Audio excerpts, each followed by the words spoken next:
When I was little, when I was a boy, I saw Rambo for the first time, and I was seeing so many soldiers on the streets, like, you know, Saddam everywhere, and I was thinking like, wow, we need Rambo here to get rid of this army and get rid of Saddam, and we should have him here right now, like we need him. So my plan was to go to America to bring Rambo back to Kurdistan to free my people. And I had also had a book where I wrote every soldier on the street was being mean to me on the way to school or on the way to the city or something.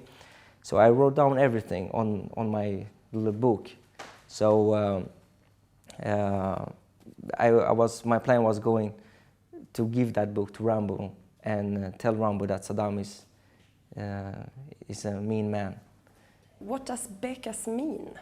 Well, Bekas is a strong word which describes a person in Kurdistan, Middle East, where when you say somebody is Bekas, it means that this person have no friends, no relatives, no family.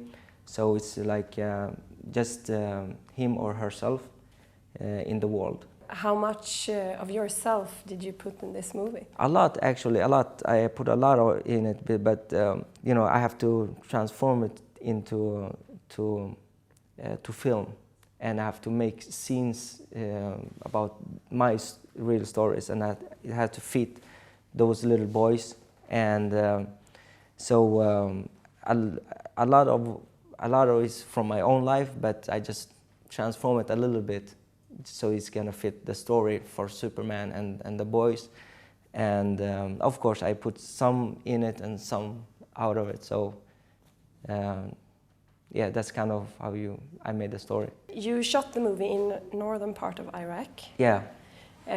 In 2010. And it was very restless in those parts then, and it was a big conflict. So how was it to make a movie there? Yeah, it was crazy.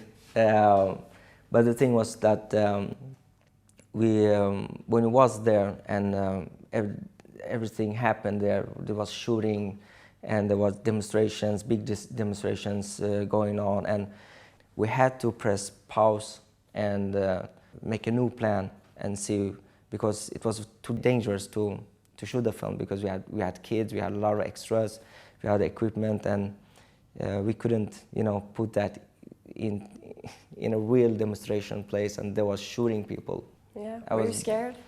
Yeah, the thing was, I was scared for one thing, and that was that if we cancel right now and we go back to Sweden, I didn't know for sure we was coming back here again. So that scared me most, if I was able to make my film or not. But did you think at any time that this movie is not going to happen? Yeah, because me and one of the location scout guys was going to see one of the locations, and the demonstration was very calm.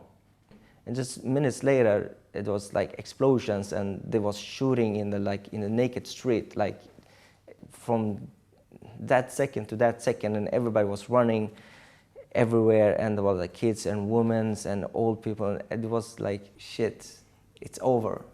I'm just 2 days from shooting, and this is this is happening this now. is happening right now, and there's no way this is gonna calm down in 2 days, and only me and the team behind and in front of the camera knows what we really went through to make it. So what people see is just the film, but behind it is a lot of sacrifice. Not only me, everybody made. What kind of sacrifices? You know, I almost got shot, I almost got killed. And I put all the Swedish team in a dangerous place in Kurdistan. We didn't know this is gonna happen, but you know, everybody was involved equally. It was like a family. So we shared every pain and joy. The two young boys in the movie, they're quite good actors. How did you find them? in Kurdistan, there's no film business. There's nothing like that, and I had to street cast from every actor in the film. No one of them is actors.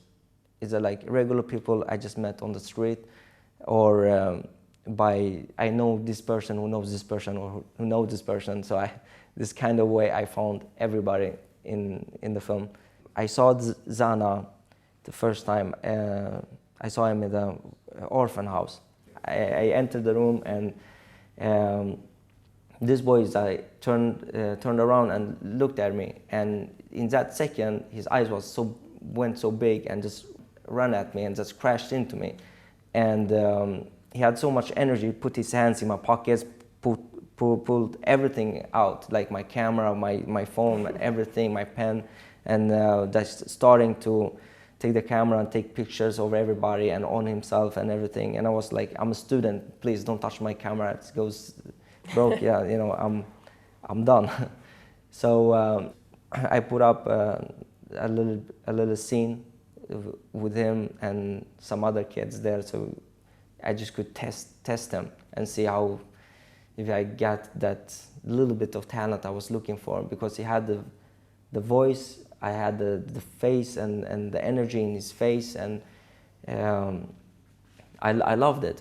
So how was it then to work with children? Working with children is very hard, and when you have like working with animals, it's really hard.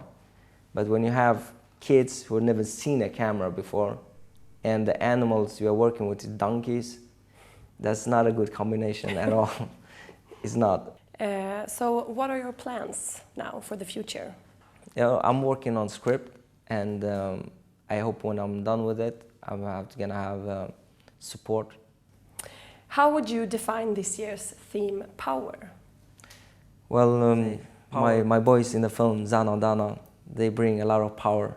So I think this is a match made in heaven for me right now to have that subject and my film under that subject. So it's, yeah, power.